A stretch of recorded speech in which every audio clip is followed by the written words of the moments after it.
Всем привет! Вы на канале Польза.нет, меня зовут Саня, и сейчас мы будем топить Realme 13 Pro 5G. Он наконец-то зарядился у меня за час 10, хотя до этого заряжался по 1,5 часа. У него IP65, топить его нельзя, но хочется. Максимальное разрешение для видеосъемки 4К 30 FPS. И основная матрица этого устройства в том, что Vivo X100S с IP69K у меня смартфон благополучным образом утонул. И здесь у нас IP65, разумеется, так делать нельзя, но чтобы вы знали, что дождя он может не бояться и что попаданию в лужу кратковременно он может пережить, вот таким образом мы его тестируем. Сейчас увидите сравнение, расскажу все о нем. В принципе, это тот же 12 Pro, просто нужно им еще что-то продать. Смотрим. Всем привет, вы на канале Польза.нет, меня зовут Саня, и здесь только подробные обзоры с целью сэкономить вам средства. И сегодня я расскажу вам о смартфоне под неймингом Realme 13 Pro 5G. Насколько он хорош, нужно ли обращать на него внимание. По минимуму расскажу, чем он отличается, точнее вообще практически не отличается от 12 Pro 5G. Сориентирую вас по ценам. Расскажу, что здесь IP65. Для примера, я его вначале топил, так ни в коем случае делать нельзя. Почему? Потому что даже Vivo X100S от бренда BBK, а Realme тоже им принадлежит, с IP69K у меня погиб от утопления. Здесь я не имею рядом бассейна, но вот в стаканчике для вас это дело утопил. IP65 подразумевает, что он по идее дождя не боится, но с брендом BBK я бы на вашем месте был бы как минимум аккуратнее. Что он может? Он может снимать в 4К 30 FPS на основу, он может снимать при этом в 4К 30 FPS на фронталку, к сожалению, в 1080p 60 FPS он снимать не может. Здесь оптическая стабилизация, насколько хорошо она отрабатывает, в каких сценариях использования вы увидите в ролике. На Realme 13 Pro Plus 5G у меня уже был обзор на канале, я стабильно с чем-то их сравниваю. У меня вот для примера Redmi 14 Pro, и когда мне скажут, ну это разные номерные модели, ну и что, разница в выпуске, один месяц, 13 Pro и 14 Pro. И эти тоже не особо хорошо отработали, я вам скажу. Никакого телевика здесь нет, помимо этого довольно странная расцветка лично для меня. Я говорю про цыганское золото. Может быть, кому-то вот эта вот золотая обертка нравится в смартфоне за $200, но мне нет. Подписывайтесь на телеграм-канал скидок, вот она, 23 тысячи рублей на старте продаж, глобалка и была. Я его купил уже давно с ним гоняю, все бенды на борту, помимо этого 800 с лишним тысяч баллов Antutu он выбивает. В играх играть в него можно, комфортно ли? Нет. Еще из особенностей, в принципе, то, что у него нормальная яркость. Яркость в играх он сбрасывает чуть-чуть, но играть в него комфорт уровня ближе к нулю. Почему? Потому что тач потихонечку отваливается во время игры, хотя яркость он сбрасывает не так сильно, как Redmi Note 14 Pro Plus, который сбрасывал у меня до 2 с лишним сотен люксов яркость. Но самое ужасное, что со временем просто у вас отваливается тач, это не игровое решение. Насколько это решение разумно в плане съемки, я сравню его с Redmi 14 Pro 5G, который сейчас вышел только в Китае. Разница у них там месяц-полтора между выпусками, то есть считайте номерная. Вот эта модель 13 Pro, которая ничем не отличается почти от 12 Pro, это то же самое, что Redmi к 14 Pro. И по стоимости в Китае плюс-минус также, можете меня поправить, но там погрешность 10%. В принципе, базу рассказал, смотрим.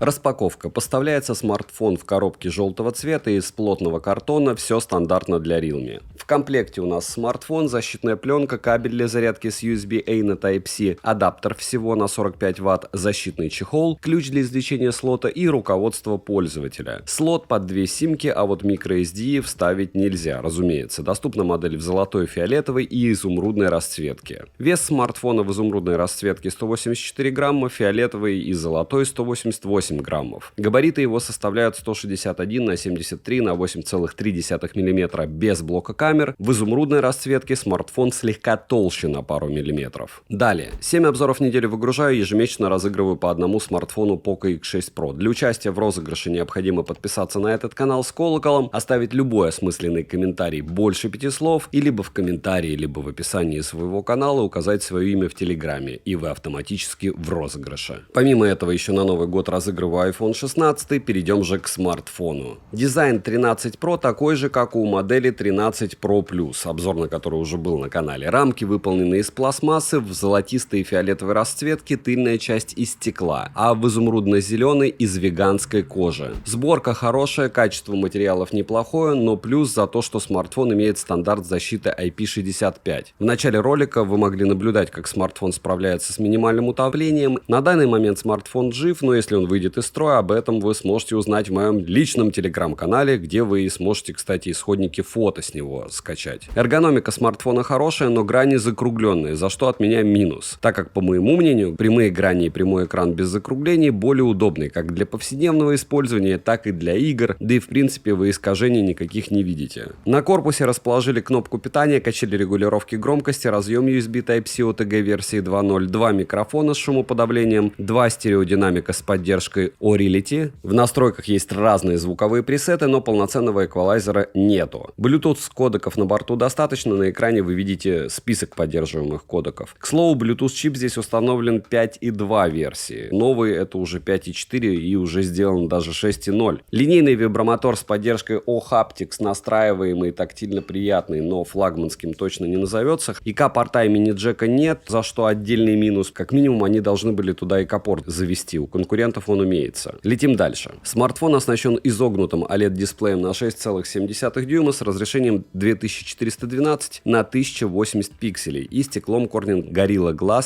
7i. Соотношение экрана к корпусу 93%, контрастность 5 миллионов к 1, плотность пикселей составляет 394 ppi, а цветовой охват 100% DCI-P3 с поддержкой 1,7 миллиарда цветов. Экран такой же, как и в модели Plus. Функция автоматической регулировки яркости работает хорошо. В пике экран выдает 1100 люксов, на 100% 900 люксов. Во время игры сбрасывает до 500 люксов. Частота обновления экрана максимум 120 Гц, частота дискретизации 240 Гц у экрана, а мгновенная частота дискретизации 2000 Гц. Сенсорный отклик неплохой, но при нагрузке в играх он ведет себя нехорошо. Даже если вы в игровом режиме включите дополнительную чувствительность у тача, она там настраивается, как только смартфон будет чуть-чуть перегрет, он будет подлипать. Мультитач есть, и экран спокойно откликается на 10 касаний одновременно, полноценный Always On дисплей на борту, что, разумеется, безумно радует. Шим затемнения до 2160 Гц тоже на борту, показатели шима выше 17% не поднимаются, если измерять радексом, да и в целом экран не доставляет дискомфорта для глаз во время использования. Хороший экран. Далее, разблокировать экран можно при помощи оптического сканера отпечатков пальцев, внедренного под экран распознаванием лиц и стандартными способами разблокировки. Распознавание лица срабатывает корректно и быстро, внести биометрические данные можно только одного лица, сканер же отпечатков пальцев работает хорошо. Зарегистрировать один и тот же отпечаток пальца несколько раз нельзя. Да, он немного подтупливает, но не больше, чем остальные. В этот ценник все смартфоны плюс-минус одинаково разблокируются. Летим дальше. Процессор установлен Qualcomm Snapdragon 7S Gen 2 с техпроцессом 4 нанометра с 8 ядрами и максимальной частотой 2,4 ГГц. Графический процессор Adreno 710, оперативная память LPDDR4X на выбор 8 или 12 ГБ, внутренняя память UFS 3.1 на 128, 256 или 512 ГБ. Интерфейс Realme UI на базе Android 14 версии. Хочу отметить, что процессор практически такой же, просто переименованный, как и в линейке 12 Pro. То есть, по большому счету, они через 5 месяцев то же самое выгрузили. По связи имеется поддержка Wi-Fi 6 версии, 5G сетей с режимом Dual 5G, 4G сетей и ниже. В глобальной версии все бенды на борту, а вот у китайской версии некоторые бенды будут отсутствовать. Датчик приближения срабатывает корректно. Мне кажется, он здесь физически. Для бесконтактной оплаты NFC-модуль доступен в глобальной версии, но не в китайской. К слову, по поводу китайской версии хотел бы отметить, что у нее присутствует, возможно, региональная блокировка. Разблокировать возможность есть, но имейте в виду. GPS, к сожалению, однодиапазонный, и это плохо. Мы любим двухдиапазонный, он быстрее, как минимум, и точнее. И тест показал точность 4 метра. Далее, емкость аккумулятора 5200 мАч. В PC-марке смартфон выдал 9 часов 32 минуты, и это прям очень хорошо. В Work Performance 12956 баллов, а вот это уже не очень хорошо, но терпимо. Беспроводной зарядки, разумеется, нет, как и беспроводной и реверсивной зарядки. При просмотре роликов на YouTube по Wi-Fi на 100% яркости уходит в среднем 5-6% заряда. В играх рандом иногда уходит 17%, иногда 25%, но одно могу сказать, что сильной яркости он он не сбрасывает до 2 с лишним сотен люксов, как некоторые смартфоны. То есть вы увидите 500 люксов. Но здесь другая беда, у него происходит залипание у тача, и сказать, что вы на максималках во что-то поиграете, нет. Напоминаю, что количество баллов в Antutu, когда вы видите меньше миллиона, а уж тем более там 650 тысяч попугаев, как у этого смартфона, подразумевает, что вы сможете играть в что-то на средних настройках. Но это что-то точно не какой-нибудь там тяжелый Genshin, хотя в целом на нагрузки смарт реагирует очень хорошо. Я играл и в PUBG New State, и в PUBG, разумеется, никакие там ни 60, ни 90 FPS они не держали, но в целом все было неплохо. Перейдем к тестам. В тесте на стабильность смартфон выдает следующие результаты. 287 гипсов минимально, максимально 367 и в среднем 314 гипсов на 100 потоках при 60 минутах. Сколько он выдает в Geekbench, 3D-марке вы видите. Особое внимание уделяю 3D-марку, потому что там устойчивость просто супер. Storage-тест показал у нас 86 тысяч. Стресс-тест прошел смартфон плохо, результаты вы видите на экране. Далее, основной сенсор Sony Elite 600 на 50 мегапикселей с углом обзора в 79 градусов, фокусным расстоянием в 26 мм, оптической стабилизацией, апертура 1.8 и разрешением для видеосъемки 4К 30 FPS. Далее, есть сверхширик, затычка, как у всех, она Sony IMX355 на 8 мегапикселей с фокусным расстоянием в 16 мм, углом обзора в 112 градусов и апертурой 2.2. Телефотосенсор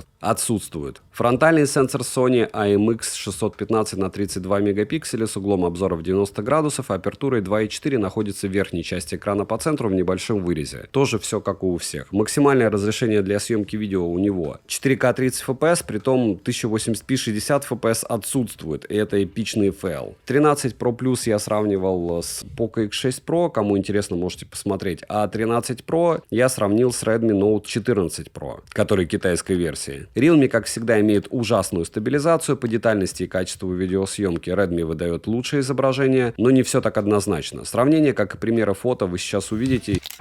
Ну что, 4К 30 FPS, съемка с двух рук, Realme 14 Pro против Redmi 14 Pro против Realme 13 Pro 5G. Ну, я вам скажу, что по мне, вот смотрите, какие интересные, да, фокусное расстояние разное. Это 4К 30 FPS. А что делает Xiaomi? Оно кропает. Для чего? Чтобы была получше стабилизация. Почему, кстати, столько лет у этой линейки не появляется 4К 60 FPS? А это все процессор. В общем, топчется уже 5 лет, наверное, на месте Redmi, да и Realme тоже. Потому что в бюджетные смарты уже давным-давно пора добавлять 4К 60 FPS. Говорить Qualcomm, давайте по голове, чтобы давали только процессоры с поддержкой 4К 60 FPS, и все. Вот, допустим, плавно, супер плавно попытаемся повести по цветам. Я даже не знаю, кто ближе. Плюс-минус пока одинаково. Где-то явного... О, работа со светом. Видели, как у Xiaomi была агрессивно построена? Ну и все с такими подтормаживаниями. И иксы, X5, допустим, на Realme, X5 на Xiaomi.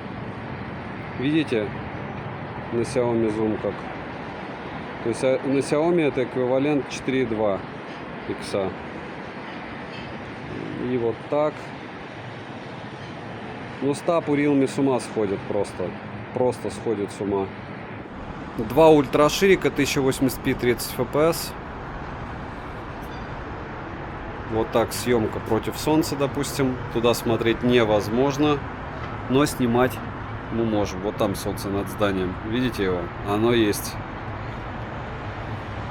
И с, разумеется, ультраширика можно зумировать максимум X10 на Realme и X2 на Xiaomi. Вот такая вот история, да? В 1080p 30 FPS.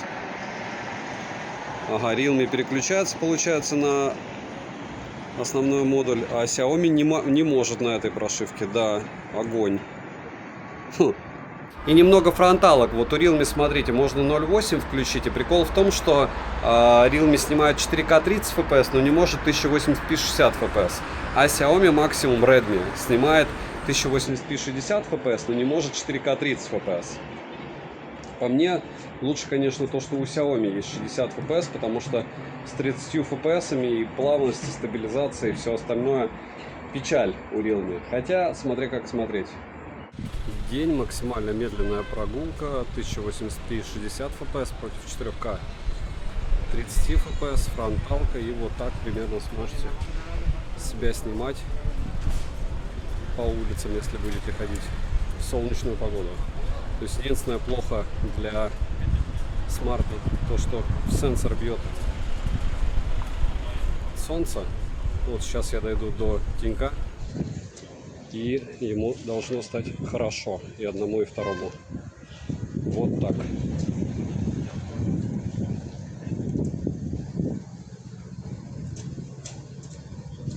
Как говорится, фронталкой мало кто пользуется, но вдруг кто-то подругам покупает, имейте в виду. И два основных модуля, заметьте, у кого какой кроп, но лучше кроп на великом и ужасном Redmi, чем стаб на Realme. Хотя, может быть, я не прав, кому-то, может быть, будет важнее пошире угол. И по работе со светом, по динамическому диапазону тоже Realme, конечно, не блещет. Автофокус. Вот такой байк на основу.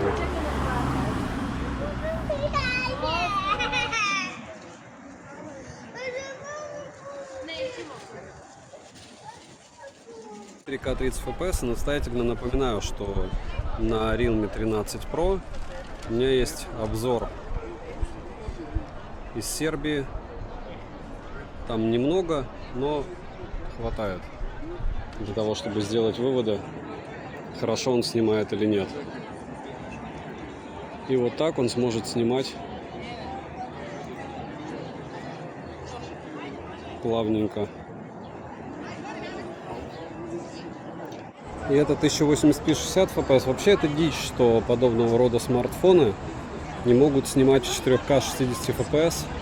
И ну, уже как-то на следующий уровень пора переходить. Столько лет они средний бюджет запихивают несмотрибельные 4К 30 FPS. При уже возможностях и процессоров, и памяти, и всего писать все это в 4К 60. Чисто маркетинговая тема, то есть кто первый будет, того и будут копировать. Будет это Realme, будет Realme, будет Redmi, но себе они не враги и пытаются максимально отсрочить этот момент. Наверное, потому что 8К 60 FPS еще не могут предлагать флагманы, и как только флагманы начнут предлагать 8К 60 FPS, эти типы начнут предлагать 1080p 60, 4К 60 FPS. Фронталка еще раз 4К 30 FPS против 1080p 60 FPS. Движение в толпе, как говорится. Так что можете еще оценивать, насколько хорошо микрофоны работают, учитывая, что я стараюсь их кое-как перекрикивать с разной степенью эффективности и эффектности. 4К 30 FPS, и еще раз повторяюсь, неважно, какие циферки вы видите в характеристиках у сенсора и у камеры, важно, что они дают на выходе. То есть работа со светом, вот обратите внимание на надпись OVS у Realme и у Redmi. Обратите внимание на то, как плохо отрабатывает по мне стаб у Realme с одной стороны, и шумов у Realme больше, но из тени она вытягивает лучше. И вот то, что подойдет именно вам, под ваши цели и задачи, особенно в специфичной ночной съемке, это, наверное, самое важное. Я сейчас еще поснимаю в 1080p 60 FPS, но вряд ли ночью есть смысл снимать в 60 FPS. Как мы помним, в 30 FPS у нас съемка в разы лучше. Но вот еще один немаловажный момент. Steady видео в Redmi включается только в 1080p 30 FPS, а у Realme в 1080p 60 FPS. И говорю, если ты думаешь о датчике приближения, Вот в каких-то таких мелочах, там кропе, не все так однозначно становится. Смотришь на апертуру, на циферки и на возможности. Но единственное, мне не нравится, как Realme снимает фото ночью. Обязательно посмотрите сравнения. Я их наделаю, а дальше уже вы сами решите, что для вас приятнее. И давайте максимум X.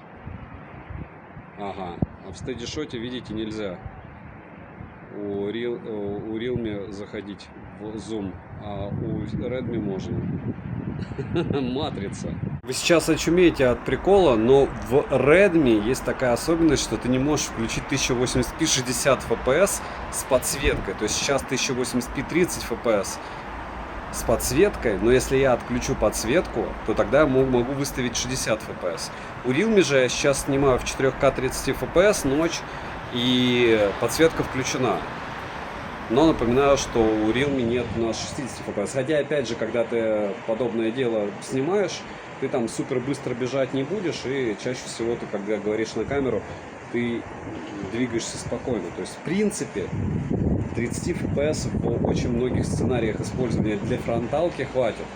Но желательно 60, конечно же. Smooth. 1080p 60 FPS, ночь. И вот так можете снимать ночью в Белграде.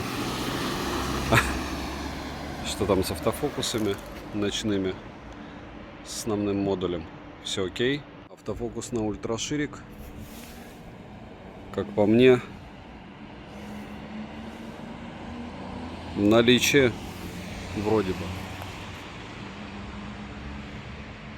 если я не ошибаюсь. Но мы все, бывает, ошибаемся. Давайте попробуем. Раз.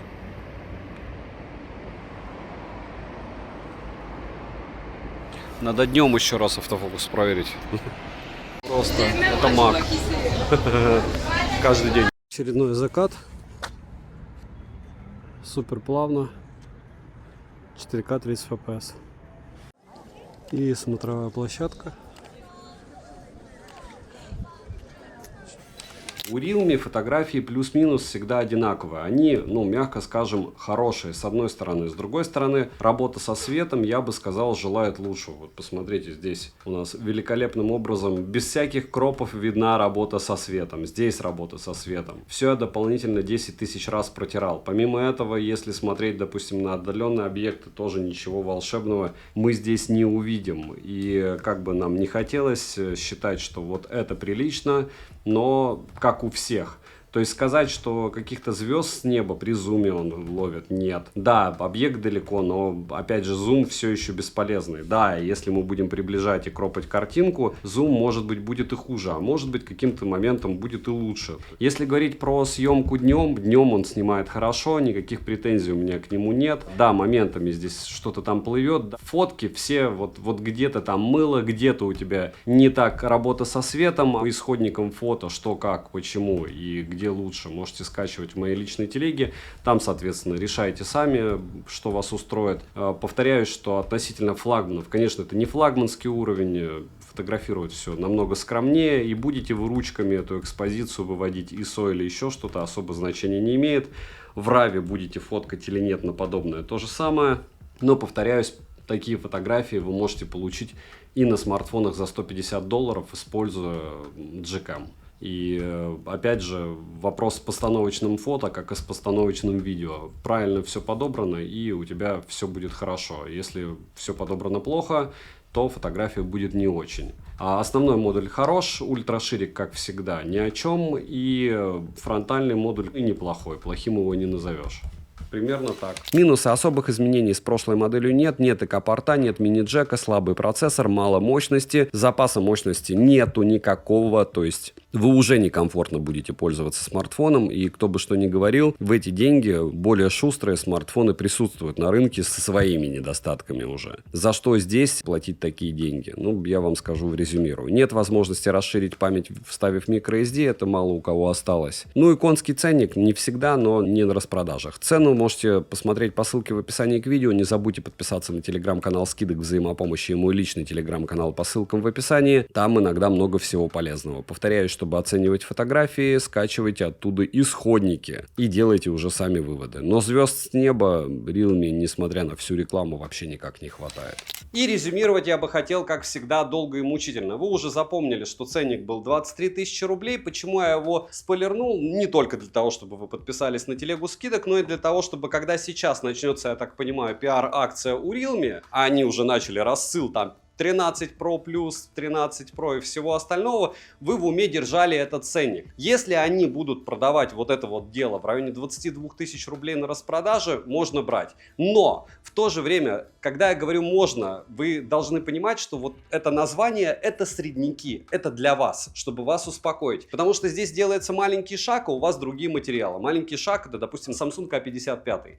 Он тормозной, лагучий, у него металлическая рамка, и он делает круче фотографий, чем это дело. И видео он пишет лучше. Оболочка мне нравится меньше. Если говорить о мощности, тут маленький шаг назад Poco X6 Pro. Если говорить о комфорте использования, у Realme у самих очень много устройств.